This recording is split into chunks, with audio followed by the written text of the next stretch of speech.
This tool helps you turn your review rules into database-ready search strings, so you are not searching for studies with random keywords.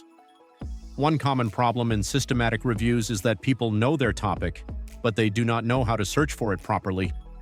They may type a simple phrase into a database like telehealth physiotherapy back pain and expect the right studies to appear. But research databases do not always work that way. Different authors use different words for the same idea. One paper may say telehealth, another may say telerehabilitation, another may say virtual physiotherapy, remote rehabilitation, video consultation, or online physical therapy. If I only search one phrase, I may miss important studies. In this video, I'm going to show how CitedEvidence helps form search strings from the review structure I already created. I have already built my eligibility criteria, so I am not starting from zero. The tool knows my research question, my population, my intervention, my comparator, and my outcomes. Now it is helping me convert those review rules into actual Boolean search queries. On the screen, I am inside the Form Search Strings section. I can see that CitedEvidence has generated multiple search strings. Each source gets an executable Boolean query with structured term metadata. This means the tool is not just giving me one basic keyword search, it is creating different search combinations that can be used to retrieve studies across different research sources. For example, in search string 1, I can see terms for low back pain, lumbago, lumbar pain, back pain, chronic, persistent, long-standing, and time-based terms like 12 weeks or 3 months. Then I can see telehealth-related terms like telemedicine, telerehabilitation, teletherapy, virtual care, remote consultation, video conference, online physiotherapy, and remote physiotherapy. This is important because a systematic review search needs synonyms. I do not want to depend on only one word. Search string 2 uses another approach. It includes chronic low back pain, persistent low back pain, chronic lumbar pain, physiotherapy, physical therapy, rehabilitation, exercise therapy, therapeutic exercise, and telehealth-related terms.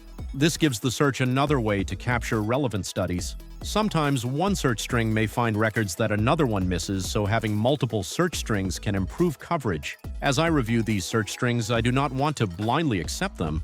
This is very important.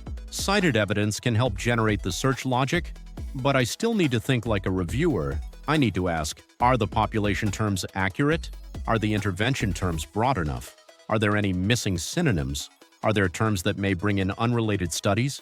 For example, if the search includes exercise therapy, that may bring in studies that are not telehealth-based.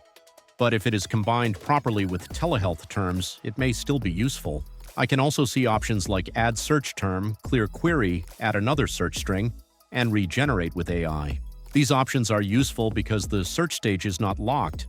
I can adjust the query if I know a better term. I can remove words that are too broad.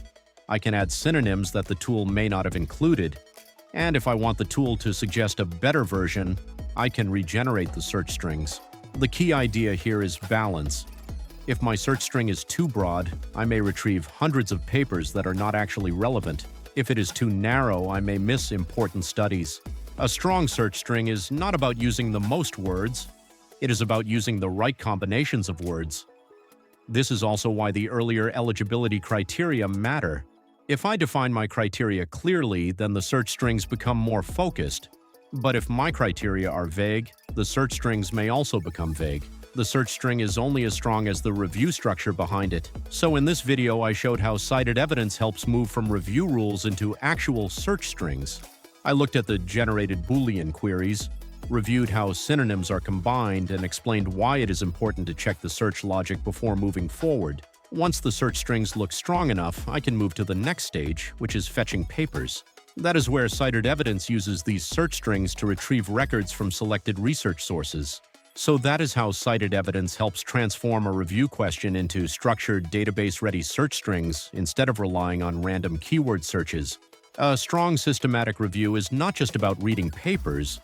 It starts with building a smart and well-balanced search strategy that can actually retrieve the right evidence. In this video, I showed how the platform generates Boolean search queries from the eligibility criteria already created, how synonyms and related terms are combined, and why reviewing the search logic is still an important responsibility for the researcher. Even with AI assistance, the reviewer still needs to think critically and refine the strategy when needed. The goal is always to balance sensitivity and precision. You want to capture enough studies to avoid missing important evidence, but you also want to reduce irrelevant results that make screening difficult and time-consuming. Once the search strings are finalized, the next stage is retrieving papers from research databases and beginning the screening process. That is where the review starts turning from a research question into a structured body of evidence.